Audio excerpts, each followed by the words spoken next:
We tried to build, I think, a model that I felt like I would want to have hired as an agency when I was a client, having never worked at an agency before starting one. I think that's why it was called Wilderness. Genuinely didn't know what it was going to end up being. Maybe it wasn't an agency and maybe it could have been something else. We took on projects that we didn't have experience in, launched in a new market without having ever been there. We did lots of things that you probably should never do as a business. You know, you see things on LinkedIn and everybody's growing their business and everybody seems to be doing really well. And I think that's a fallacy. It's really hard often. A bit of honesty from the top really helps other people feel like it's okay. It's really curious because I work with a lot of leaders that they find it difficult to empower people. They want to, and they say they do, but they actually do find it difficult to let go and not keep kind of butting back in. How have you got your culture to kind of really embrace that autonomy? And what does that autonomy look like for you? Yeah. Hello and welcome to the Courageous Leaders podcast. I'm Joanna Howes, your host, and on today's show, I'm very, very excited to have the wonderful Tom Jarvis. Tom is founder and MD at Wilderness, the social media agency, which is now recently become part of Habus Play. Wilderness has been recognised at DigiDay Europe Awards, Marketing Week Awards, Digital Impact Awards, the Drum DADI and Promax Awards. It was also named as a top 50 agency by the Drum 2021 and nominated for a Webby in 2021 also. So incredible success that Tom has achieved. And what we covered is something that we've not actually spoken about before in the podcast is the power of having a scorecard. A really successful scorecard that gives you a foundation in your business to be able to lean into risk and trust your gut instinct because that foundation is there. Also, the impact of allowing your team to have autonomy with their work and the success that has led for the business. The power of asking for feedback and how that helps future leaders. You know, if you're thinking of being in a leadership role or, you've been there for a while, start asking for feedback and see the results that you will get. We also discussed the benefits of having a young board and the benefits of that, but maybe what some of the gaps could be. And then the challenges of letting go. You know, when it's your own business, your identity is attached to that business and then it gets acquired. The emotional roller coaster you go through when that happens. So I look forward to hearing your comments and how this podcast can help you. Hello and welcome to the Courageous Leaders podcast. I'm very excited to have the wonderful Tom with us today. Tom, thank you so much for giving us your time. Thanks for having me. Looking forward to it. Oh, it's a pleasure. We get to chill on the sofas as well. It's very nice. It's a very nice studio. All very new from Zoom. We've done an upgrade. Being a Courageous Leaders podcast, I do like to start with, where has there been a courageous moment for you in your life where we can kick things off? Yeah. I find that question really difficult because I feel like starting a business or being in the sort of advertising and marketing world, are we courageous? I sort of look at it and go, I come from a background of people who work in social work and look after difficult families. That feels very courageous. I think what we do feels like a lot of joy and fun. But yeah, I think for me, probably like the pandemic was probably the point at which I think I was tested the most as a leader. And I think I came out of that a very different type of leader. I think it required a different skill set. So I think for me, that was where I think I found some courage as a leader in that sense. And that was really about navigating the unknown. I think, as a leader, you're always trying to map the future and gameplay against what scenarios you think are going to happen. And I think for all of us, it was a time of real uncertainty and real unknown. So it felt like a moment where we were being tested in a way that was very new and very different, and nobody had the answer and no one had a roadmap.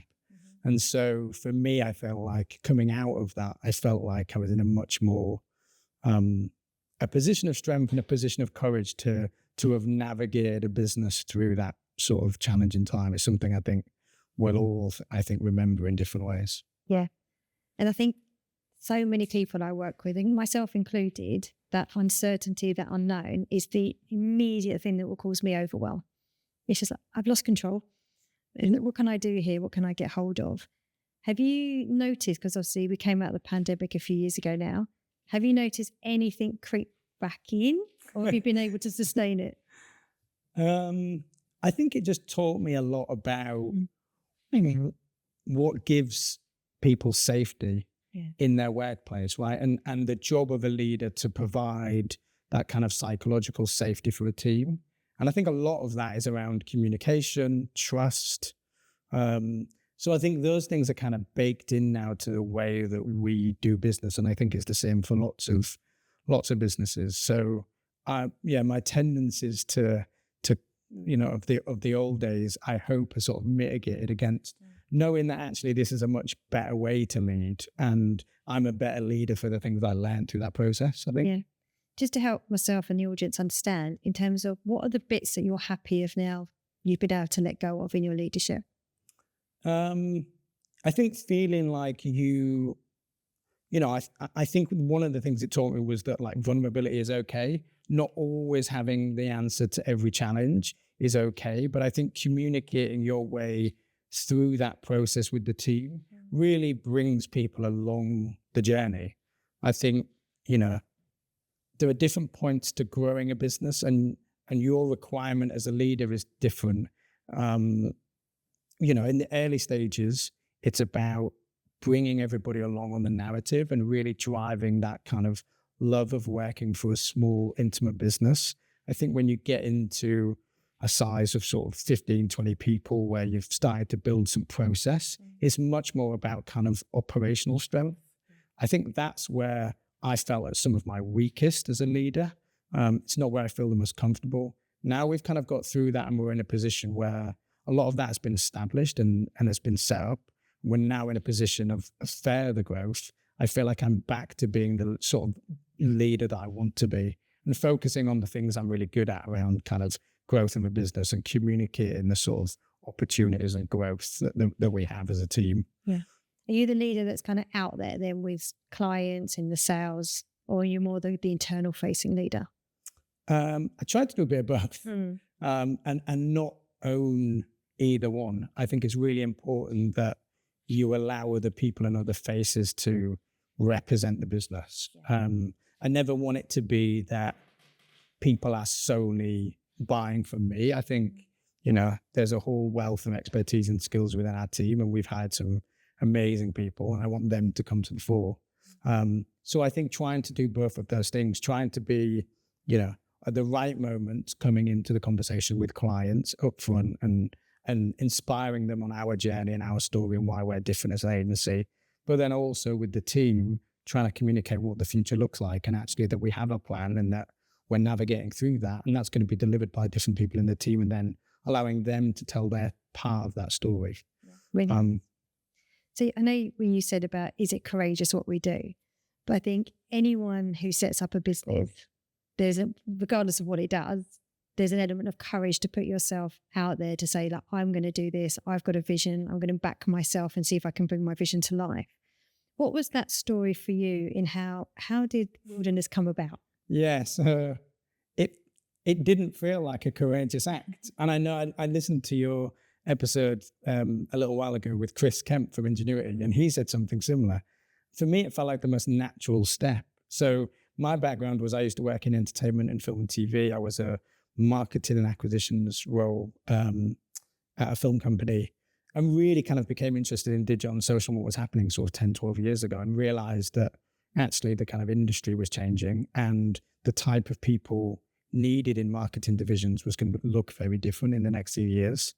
So really just went around and became a consultant and told lots of these film and TV companies that that's what was going to happen.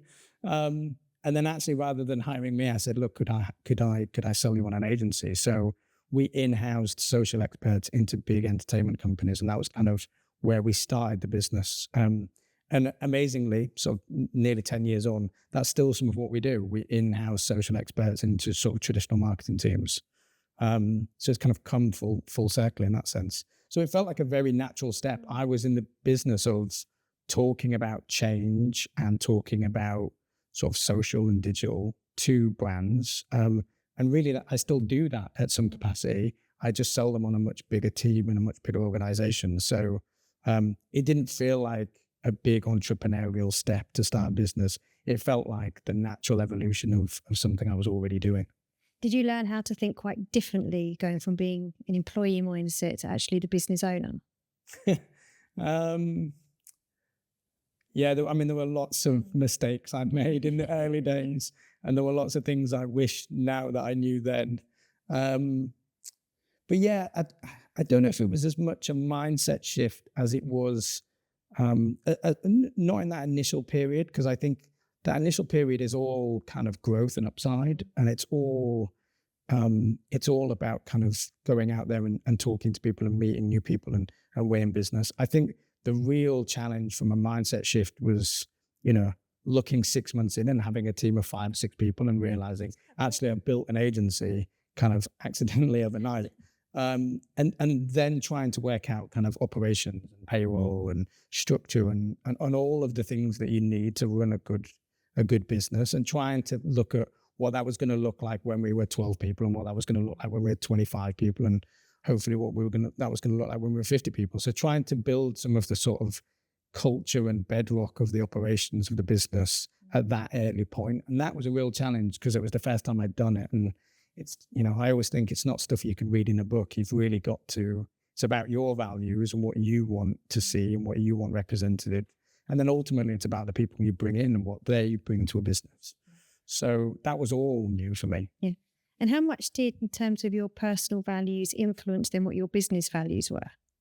Were they the same, or did you separate them? I think it's hard not to have quite a degree of crossover. I think, especially in those early days, people were very much buying into you, whether that was people who were coming to work for you or clients that were working with you. So, there were some ground rules that we put out about the way we want to act and the way that we certain clients that we do want to work with and don't want to work with. That was very important to me, and we still have as a business. And then just some functional things around the way teams are organized and the fact that we try and be very direct and collaborative with clients. We don't have big account teams. We try and get creative people in a room with clients to build on solutions. So for us, all of those things came from, I think, probably frustrations I'd had as a client, right, about not having the right people in the room. So we tried to build, I think, a model that I felt like I would want to have hired as an agency when I was a client. Having never worked at an agency before starting one. I love that. It's like, as you say, like accidentally building an agency when you'd never worked at an agency. I think that's why it was called Wilderness, was because part of it was I genuinely didn't know what it was going to end up being. And I wanted a name that felt opaque enough that it maybe wasn't an agency and maybe could have been something else if it turned into something else. So yeah, I think for me, it was just, I was very excited about what's this industry that felt very new and kind of social. And I had some experience in entertainment and what those brands needed. And just put those two things together and it seemed to work. And we built momentum pretty quickly.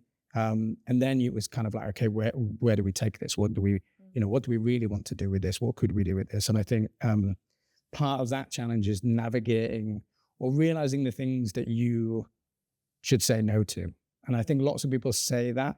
And it's really good. I hear it all the time in podcasts and on shows and stuff. And you kind of feel like that's really easy for you to say at the point at which you built a business. But I think you have to kind of go through the process of getting that wrong a bunch of times to realize, okay, these are just things we can't do, or these are the things we should say no to.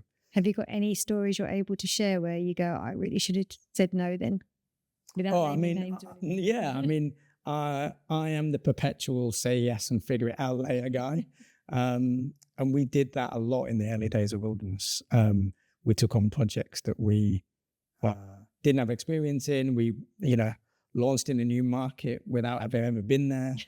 We did lots of things that you probably should never do as a business owner. And if I was advising people now, I'd always say, don't do that. But yeah, so but ultimately for me, it was about, over time, those experiences, you learn what you're good at, what you're not very good at, where you should play and where you shouldn't play. And it's really kind of focused us. I think for a while, in sort of 2-3 years into the business, social was really exploding. And I think we could have gone in lots of different directions.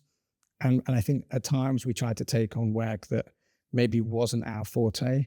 And now I feel like, and partly maybe it's through the pandemic, we've really focused on like what we're good at. Yeah. And I think it's really helped us understand kind of why our values match our team and why our team can then kind of match our clients.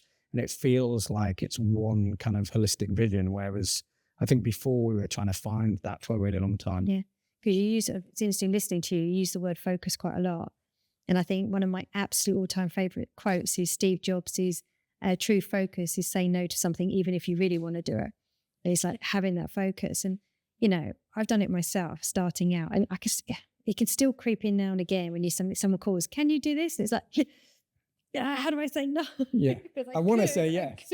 My instinct is always to say yes. And I think that's hard. And I think if you're somebody who's founded a business or somebody that's trying to grow a business, or even somebody that's leading a team and feels kind of entrepreneurial within a bigger organization, the temptation to say yes to stuff all the time is real. Yeah. And it's hard to say no to. And I think it's just, you know, creating a sort of a structure or a process around why you say yes. Yeah. Like, why do we say yes to business? What are the things that we want to do and need to see in order to say yes? And then it makes the no much easier because it's almost, you know, it's almost out of your hands. It's almost then a sort of process within the business.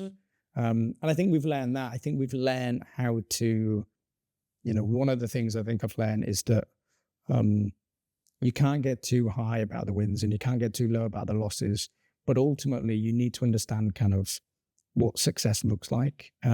We have an amazing non-exec director, a lady called Sarah Vick. She helped us form a kind of scorecard for our business in the sort of core areas of our business. And it really changed, I think, the way that some of us, or definitely in the sort of management team, really look at what success for our business looks like. I think for lots of people, you can obsess over the financials, and that's really important. But for us, it's one quadrant within our scorecard. And we found correlations of non-financial metrics ultimately driving a lot of the success of those financial scores. Yeah. So we look at things like team happiness or client satisfaction, and ultimately you can see the knock-on of those improving scores a month, 2 months later lead to financial upside. So we've got a really good track of, for us, understanding why we're doing certain things and why we're saying yes to certain things, but ultimately, what is it trying to lead to? And what are the metrics in our business that we're trying to dial up or dial down? And sometimes that can be, you say no to something because, you know, the utilization of your team is at a level where you can't take on that piece of business. And ultimately, your current client satisfaction is more important than winning something new. And I think, you know, 3-4 years ago, we'd have found it very difficult to say no to that. Yeah. Whereas now we can have those open conversations where we can say, look, you know, this will be a really exciting opportunity, but it might lead to this and this. How do people feel about that, and get a sense from the team? And I think for me, that's been really important in terms of being able to communicate with the wider business about why we're making certain decisions. It's not we're chasing growth for growth's sake. It's that we see these 3 or 4 different metrics in our business and we're trying to improve them. And to do that, we've got to make these decisions. So that's been super helpful. Sounds very sensible. Yes, it is. It is. It is. And it's funny because it's I was talking about this the other day with somebody about that kind of emotional side of leadership, and how I think you can sort of get away from that gut feeling in a business sometimes, and as you start to grow. And I think that's a really healthy place to be. But I also know that there's elements where I like to tap back into it. I want us to do things that raise my gut feeling of going, I don't know why this is a good idea, but it feels like it's a good idea. And I feel like the momentum of the business needs this thing. And so it's having, I think, a balance of those two things, having the sort of the knowledge of that data of your business about what makes it successful, and then having a real conviction of your gut in terms of where do I feel like we need to be going next? So in some ways, I think, yeah, you talk about like sort of courageousness and courageous leaders. And I always feel like I'm somebody who's not particularly very, I sort of shy away, I think, from risk. And I think it's because a lot of what I've done has been based on gut. And sometimes I feel like that's maybe not the best place to be. Whereas now I feel like I can run with my gut feeling on certain things because we have such a stable business, which is really, it's really running on an engine because of the knowledge that we have in the business about where we are in those scores. So that almost allows me to be a slightly more emotional founder in terms of trying to do some bolder things with the business longer term. Because the foundation's there. Yeah. So I'm just super curious because I love this scorecard. I think it's brilliant. And I'm sure you're going to get lots of people message you going, can we see this scorecard? How do you do it? Can I just check in terms of how often are you checking this scorecard? Is it every time you need to make a big decision? No, we score it monthly. So it's like a monthly rolling process. We score it across people, finance, growth, and then obviously clients and work. And we have different metrics in each area. And targets for each quarter around what we're trying to achieve. And ultimately it's really interesting. It tells a really interesting narrative of your business. You see the spikes in certain scores and what that does to other parts of the business. You can see big financial swings make people scores often go down the months afterwards because everybody's crammed and utilization's gone up and all of those other things. So for us, it's a really good gauge on kind of where we are without solely focusing on the financials and feeling like the financials are driving all of our decision making. Although, I mean, often it does drive. Often it is about growth and it is about revenue into the business. But there needs to be other metrics and there needs to be other things that we're looking at to understand what our success is. And I think for the team, that's really exciting and interesting, and we share that information with them. And I think for them to understand that their day-to-day work impacts a client satisfaction, that then impacts revenue in the 2-3 months following that, I think for them that feels really rewarding. They can see their bit of the work really adds to longer-term business growth. And I can imagine that means people want to stay. Hopefully. You've not had much people stay with you, I'm guessing. Yeah. I mean, we're incredibly lucky. Like the team are amazing, and I think we've built a really like vibrant culture within our business. We try and promote healthy ways of working, and we try and give people flexibility. And for me, there's a big thing about kind of autonomy in roles. I'm very conscious about we're in an industry that's pretty new still, even sort of 10, 12 years in. So we often look at trying to give people as much autonomy as possible, because I think we only see the strength of them if we really push them. Yeah. And I think, lots of people come into our industry without a great deal of experience just because the industry is fairly new. Yeah. And some of the roles that we're now hiring for maybe didn't exist sort of 2, 3, 4 years ago. So really, for me, it's about like how can you catch people at the bottom of that curve and then really help them to kind of to develop very quickly. And we've seen that with lots of people. We've had people join our sort of mid-level team who are now directors in the business. Our board's very young, which is exciting. So yeah, for me, it's like, and I think a lot of that comes from a culture of everybody hopefully sort of understands the vision, but also understands their part of what makes the business successful. It's really curious because I work with a lot of leaders that they find it difficult to empower people. They want to, and they say they do, but they actually do find it difficult to let go and not keep kind of butting back in. How have you got your culture to kind of really embrace that autonomy? And what does that autonomy look like for you? Yeah. I think it was probably from day one. So when we started the business, our first client was Sony Pictures, and we won a retainer with them. I met Jamie in a coffee shop, who was somebody I knew for a friend. I pitched him the idea and said, look, would you want to do the work? And so he went and delivered that work, and I was off winning new business. And I think from day one, I've kind of empowered people to go, go and own this because I need to go and do something else. And you're better at this than me. And so I think that's just kind of bred into what we do. We, you know, and we didn't build structure. We didn't over sort of lay structure on people. For me, it was really important that if you were really great at this one thing, then the client needs to see it and understand it and understand your strengths. So autonomy for us looks like, you know, people work directly with clients. They have involvement and a big part to play in the work that gets delivered every day, because, you know, we're often building always on social content and strategies for clients. They're seeing their work out in the wild kind of every day. And so for me, it's about, do you own that relationship with the client kind of end to end, or you own that project from end to end, and really empowering people to go, you know, as much of our team needs to be client facing as possible. They need to be able to communicate an idea or a strategy or a creative execution. And are they empowered to make the decisions, or do they need to then be run by someone else? Yeah, it's funny. We've changed the way that this is done. And I think I have a real belief that creativity isn't something that goes up into a boardroom and comes back down. I have a real belief that, like, you know, we all see stuff every single day that inspires us and triggers something in us.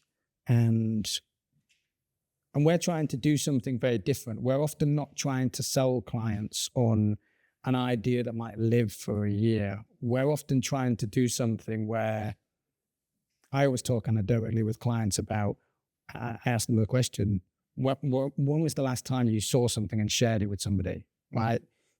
A funny piece of content or something that really made you think, that might have made you think about somebody, so you sent it to them. That's ultimately what we're trying to do. And people do that very sparingly these days.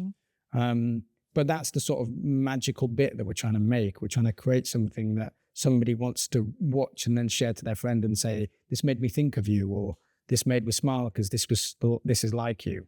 And so for us, sort of creativity looks very differently, I think. I think for us, the creative idea or the creative idea is often execution. And that execution is often driven by a platform of behavior. So we look at ideas very differently, I think. Sometimes we'll start with a trend and work from there, right? Whereas, you know, or sometimes we'll work from something somebody's seen that they really liked over here and thinks this might become a visual style. How do we build upon that and make this into something interesting? So yeah, for me, that is about owning an idea and not feeling like there are layers of people that are gonna say yes or no to a creative idea. It's ultimately about sharing the things we know constantly as a business, and they're very different for very different people. Right? We deliberately hire people with different interests and backgrounds because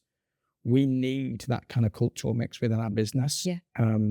And we need people who are chronically online. Addicted to it. We need people who are there every day. And, you know, so you can say to them, you know, I'm looking for this very niche thing that might exist. And then how do you take this and go, okay, this might apply to a finance business, or this might apply to a sports brand. Like, we're trying to look for interesting things to happen on the internet, whether they're a behavior, a trend, a visual style, something. And then we go, okay, how do we make this? How do we create something magical out of this that somebody's then going to share with a friend or pass on to a loved one? Like, that's the thing we're trying to do. And it sounds like with your culture and this autonomy that I can imagine that your team have a real sense of personal responsibility for the work. It's not like, oh, someone else is going to sign it, I don't need to worry. It's like, actually, I did that. Yeah, I did this. This is mine. I've decided. I've shared it to the client. There's that real sense of pride, responsibility, and ownership. Yeah, hopefully. And I think, you know, it possibly comes back from my own work experience. You know, when I worked in entertainment, I remember working in a team who were making decisions about films and TV shows people would see. And a lot of that was on a bias of things people liked or things people had seen before or relationships people had. And so I think it gave me a real confidence in my own my own sense of what I liked and what I didn't like, and being able to find people that I think had good taste and good sense. And then basically just allowing them to run with that, and giving them the sort of challenge of going, okay, find your niche within it, find the bit that you're really good at. Sounds Yeah. exciting. Good luck, go. Yeah, yeah, a little bit. Sink or swim. Like that. I'm a real advocate for, and I think for us, we have a real challenge. I think, people don't go to university and learn social media, right? They do go to university and learn graphic design, or they do learn advertising, and so there's a practice and there's an understanding about how things are done. We hire people from all sorts of different backgrounds, right? Some people have built their own social audiences. Some people come from agency background. Some people come from different sectors and industries and then want to learn about social.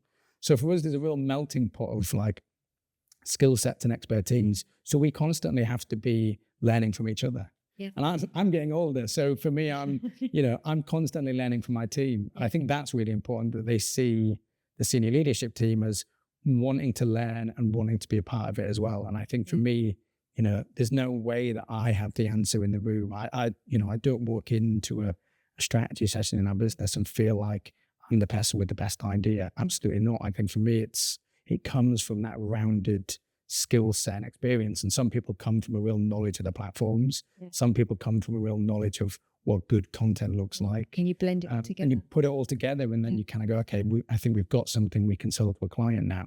Because you mentioned, in terms of you saying the senior leadership leaning in and you're getting older, but you did mention that your leadership team's actually quite young.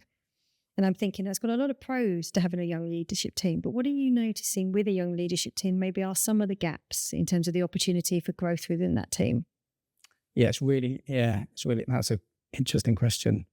There's a whole commercial awareness piece, I think, that goes on with younger people. And I had to learn this about kind of why decisions get made. I think people go, well, I'm really busy, we need some new hires. And then you realize actually there's a whole process around how and why we hire people. And it's not based on feeling. So I think there's a whole commercial awareness piece, but I also feel like what I really love about developing younger people into more senior roles is they often come without any sort of baggage. They often come with a real sense of everything is new and everything is an opportunity. We have I have an amazing deputy MD, a lady called Saf in our business. We've really brought her up into the SLT and into the board. And she's brilliant at asking for feedback. And it's something I never did as a younger person. But when we have a big meeting, when we do a big presentation in a group, she always emails me straight afterwards or grabs me for 5 minutes and says, "Can you give me some feedback on that?" And I feel like that's a real skill that I think maybe not all, but some people at a certain age kind of feel like they've mastered their expertise and their skill set, and they have a set way of doing things. And I feel that there's a real malleability to younger people. That's a real sort of advantage within business. Yeah. I think a lot more vulnerability has been embraced with this feedback. So I noticed that there's a lot of, because I've run a lot of commercial awareness training, and then it's so funny, like those people embrace it, and it's the senior ones that round the back go, "You all right if I just sit at the back?" Because they go, we don't know it as well as we maybe project we know it, but because we've got this senior job title, how do we say that? How do we say, actually, I'm not feeling that confident. You've just made assumptions that I know this, and I've left it too long to say I don't. Yeah. So I think there's a lot of people that get nervous on that feedback, as you said, the presumption that you're supposed to have mastered it all by a certain age or level. Yeah. And we can't. No. We're human. No. We don't know everything. And I think for me, that's been really important about communicating with the business, right? We've gone through several kind of really big kind of learning change moments. The pandemic was one. We'd just been acquired. That was another one. And going through that process and making sure I communicate through that process with the team about things I've never done before, things that were complete challenges, I think makes people feel more comfortable with the idea that we're all on a bit of a learning journey. This is the first time any of us have got to this point. So I feel like that's hopefully bred a bit of a culture of, I can ask a question. Yeah. That's okay. I'm not meant to know why this happened and why this doesn't. It's something, we just ran our Courageous Leaders event, and something Czech Warner, she runs CEO of Ada Ventures. And someone asked her in the audience, like, how do you walk into a room with people and build trust? And she said the first thing she does is share problems. Yeah. Because actually, as soon as you say, look, I'm not sure about this, or this isn't going so well, everyone goes, oh, you're human. Yeah. And if you're willing to share that with us, actually, we trust you rather than trying to make out everything's rosy. Yeah. And that trust can get instantly built. Yeah, it's so funny. We literally just today, we've done a sort of H2 planning session. And the first thing we did was talk about challenges. Because for me, that kind of sets the groundwork of kind of, okay, you know, we've seen lots of successes in our business, which is wonderful. We'll talk about them.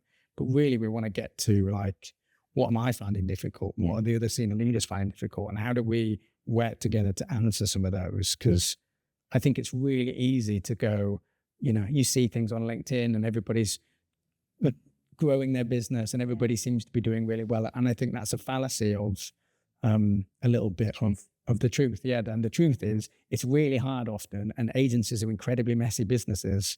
And so you're trying to constantly kind of work through that. And I think a bit of honesty from the top really helps other people feel like that it's okay. You've led me nicely into knowing, what are you finding difficult? What is one of those challenges that you go, that actually was, I know COVID was challenging for you, but where you just go, that one was particularly, that got me, but actually this is what I learned from it. We just got acquired by Jarvis, which was amazing. Congratulations. Thank you. That whole process was like a 2-year process, and was incredibly challenging from being somebody who wasn't really sure that they wanted to build a business to having built one. And then I think, you know, you're told as you grow a business to kind of remove yourself personally a little bit from the business to allow it to grow. And it shouldn't all be about you. And I found actually the conversations about selling the business, all of that kind of emotion came back. All of that, like, what does this mean for me? What am I going to do? Where's my value? How do I get through this? So all of that came sort of flooding back for me. So I found my own emotional response to it was probably the most challenging bit. And then there's lots of language and acronyms that I've never heard before.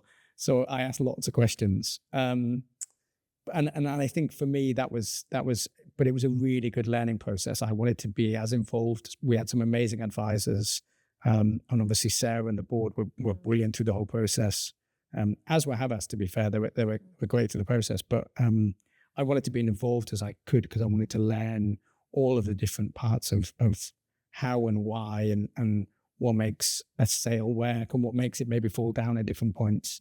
So that was a whole learning process of a sort of 1.5, 2 years of really kind of getting myself ready with the idea of no longer owning this business.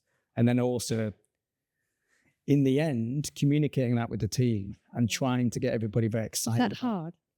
No, the team were amazing. And I think, again, it was, you know, that piece around being slightly vulnerable or being honest about why you're doing something. Did you share how hard you found it?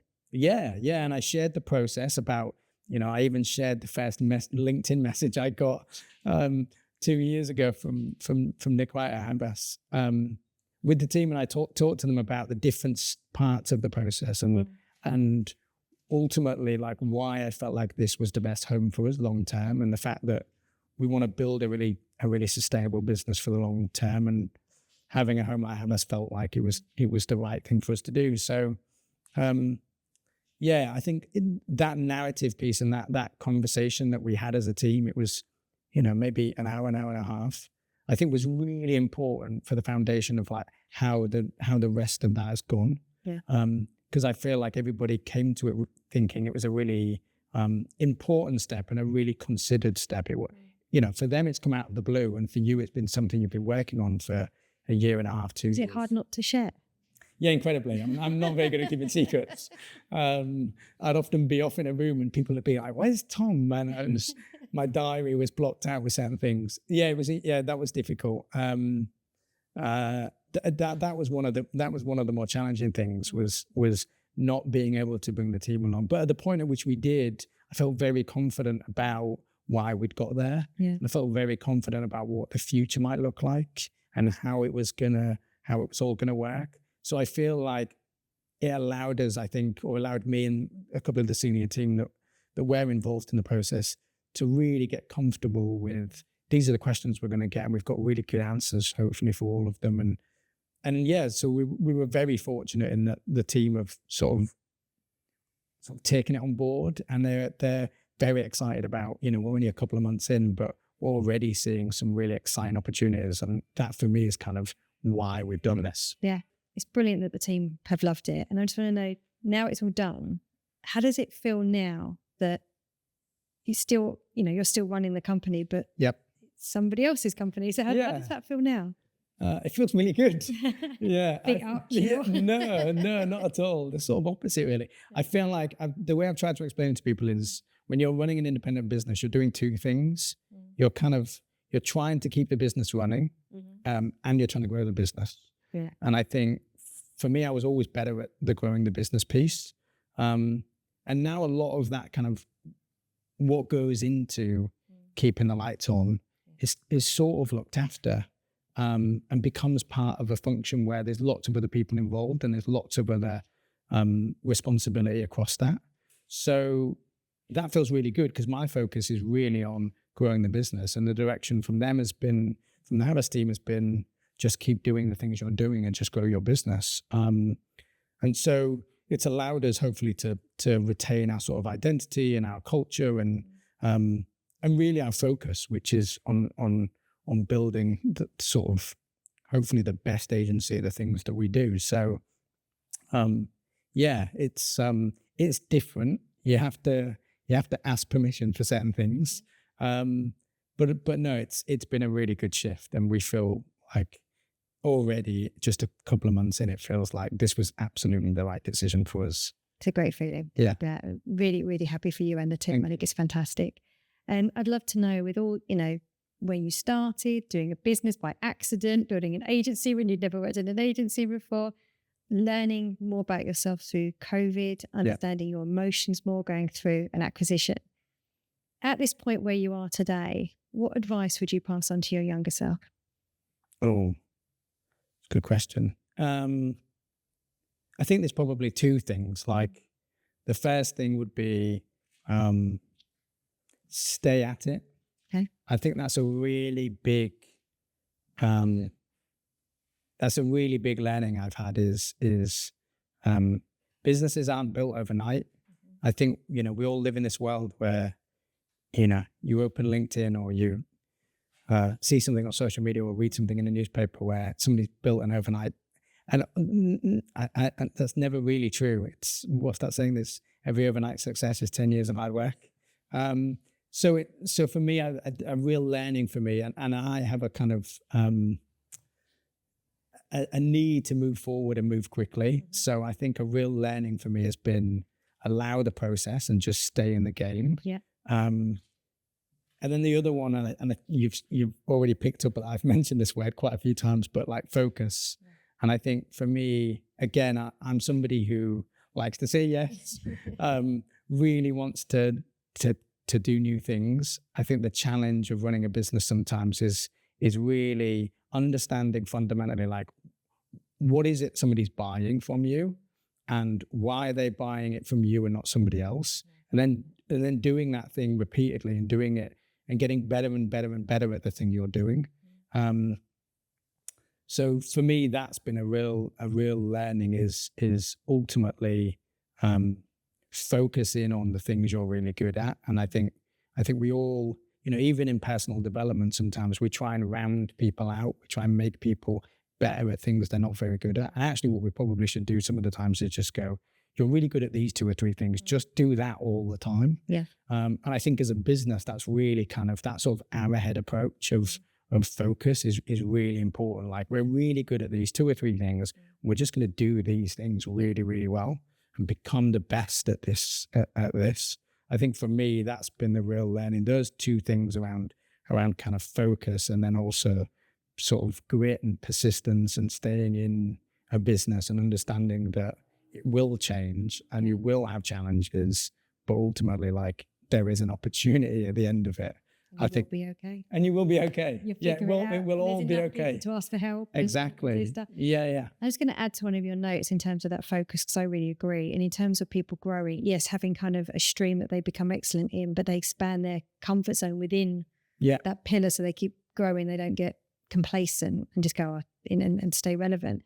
And I think the mistake I see a lot of the bigger agencies do, and I think it's through survival, needing to survive, is grabbing stuff, but unfortunately then becoming average at it. Yeah. So there's no real distinction. Well, why'd I buy from you than them? Because actually it's all a bit average. How do you become that person who's like, that's who I want to work with? Yeah. And I think it's that thing of, you see sometimes on, when you go around and meet lots of agencies, and we did that as part of sort of acquisition, lots of people talk in the same language. We all use the same words for the things that we do. So I think you can easily get caught up in talking about something in a very similar way to somebody else and sounding very similar. And I'm sure clients probably, when they get pitched to, get 3 or 4 responses that are very, very similar. I think there's a challenge about how do you, what is the one thing you want to be known for? What is the 1 or 2 things that you're really good at that a client will come back to you repeatedly for because you're the best at that? Yeah. And how do you build a brand or some fame around those things? I think for us, that's been the learning, is we're not going to do it all. We're not going to be this, this sort of marketing soup of all these things. We're going to be really focused on just the things that we think we can excel at. And then we're going to build a culture around that, really try to promote it. So, and I think that takes confidence and courage to do that. Yeah. And it's easy to say yes to everything, the confidence to go, this is it.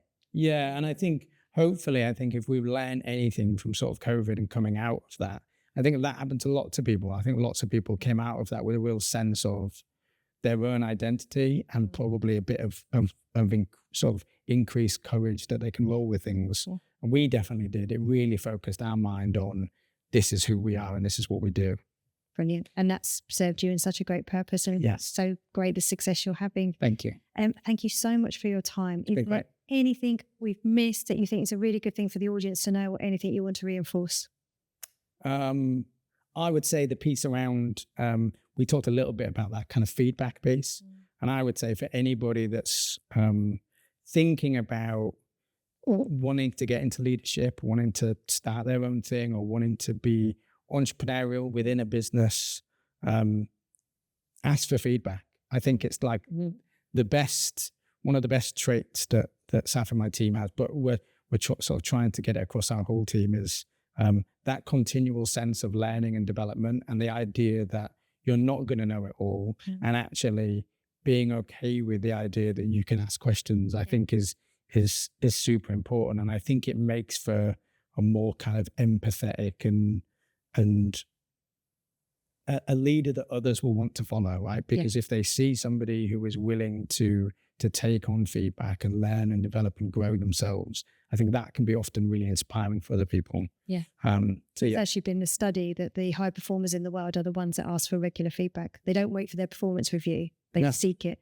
And they've actually done the data now to prove that they're... Yeah, I mean, you look at sports people, right? They, now they're often watching back their performance in real time straight away. Yeah. And I think that idea that we should be thinking about our performance in business in the same way, I think is really important. So, brilliant thing to end on. Thank you so much. I could carry on. Thoroughly enjoyed that conversation. Thank you all for listening, and we'll see you next week. Take care. Thank you so much for tuning in this week. I hope you enjoyed it and got real value that you can take into your leadership. If I could do a quick ask, if you could subscribe, it really helps us to keep bringing an excellent podcast to you. Take care and see you next week.